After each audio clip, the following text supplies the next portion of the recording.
Trump responded quickly, defending the policy with strong, direct arguments.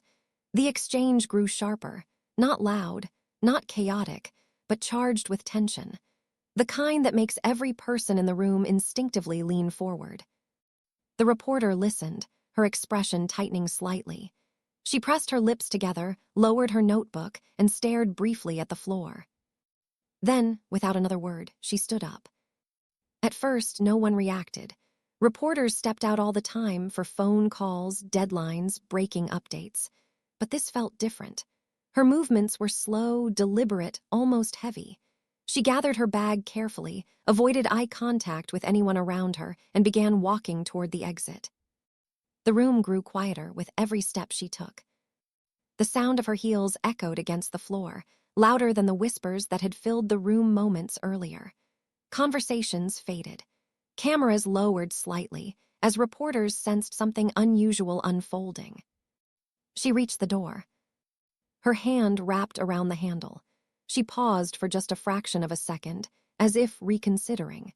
As if deciding whether to stay or leave behind not just the briefing, but the conversation itself. And that's when Trump spoke. "Wait," he said. The single word cut through the silence like a sudden spotlight, freezing the entire room in place. The reporter froze mid-step, her hand still resting on the door handle.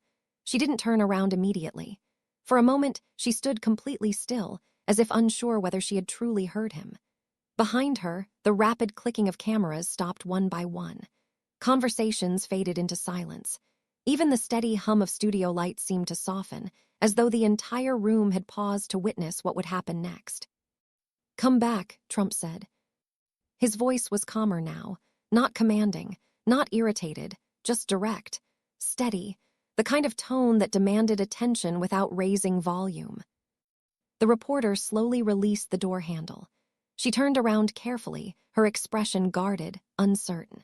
Her eyes scanned the room briefly, other journalists, camera crews, staff members, all staring back at her with the same mixture of curiosity and surprise. It was clear this wasn't how press briefings usually unfolded. "I wasn't finished with your question," Trump continued, resting both hands lightly on the podium. A ripple of surprised glances moved through the crowd. Reporters shifted in their seats. Pens hovered above notebooks, ready to capture every word. Normally, these briefings moved quickly, question after question, voice after voice, rarely pausing long enough for personal exchanges.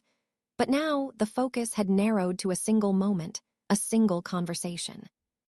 The reporter hesitated. Her shoulders rose slightly as she took a breath, clearly weighing her options. For a second, it looked like she might turn back toward the door anyway. The tension in the room tightened, waiting for her decision. Then she took one careful step forward, followed by another.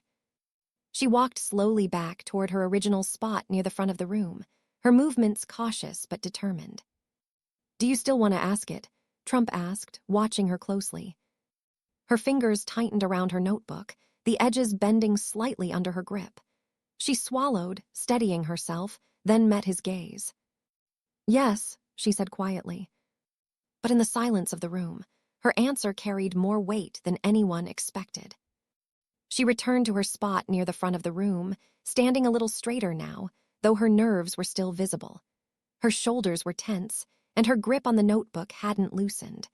The room had fallen so silent that the soft sound of her inhaling felt unusually loud. "My question," she began, her voice careful at first, "isn't just about policy." She paused, gathering her thoughts.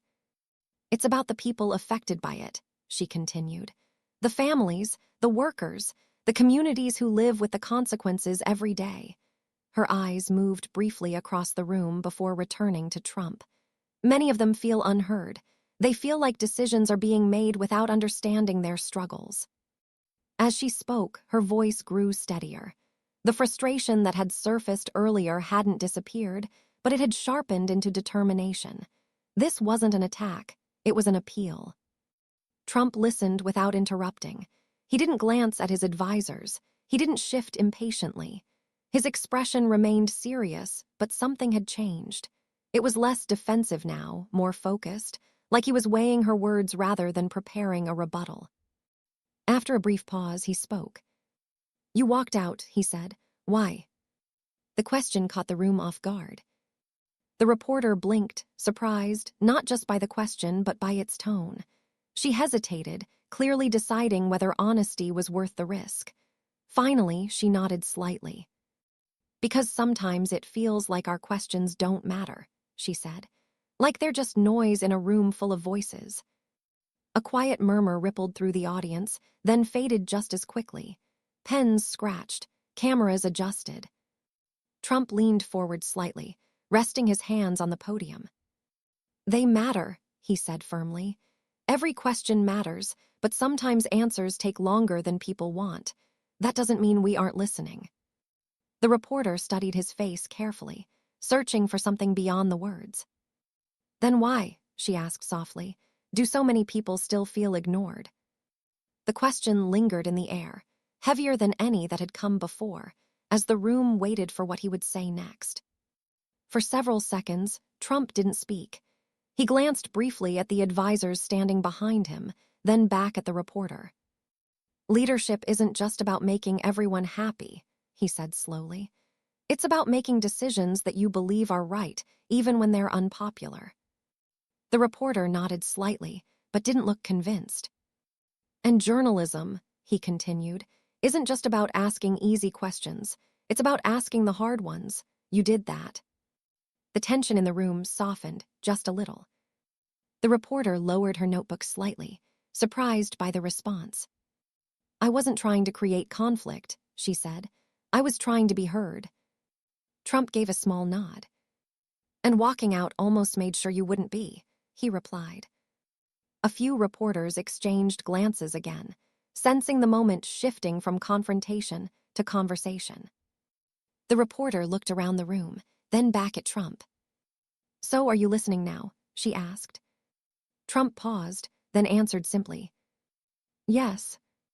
The press briefing continued, but something had shifted. The atmosphere felt less like a battlefield and more like a dialogue.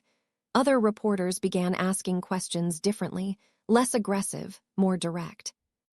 The young reporter stayed until the end of the session. As the briefing wrapped up, reporters gathered their equipment and rushed out to file their stories. The usual noise returned, but whispers of the exchange spread quickly. Some saw it as a rare moment of understanding.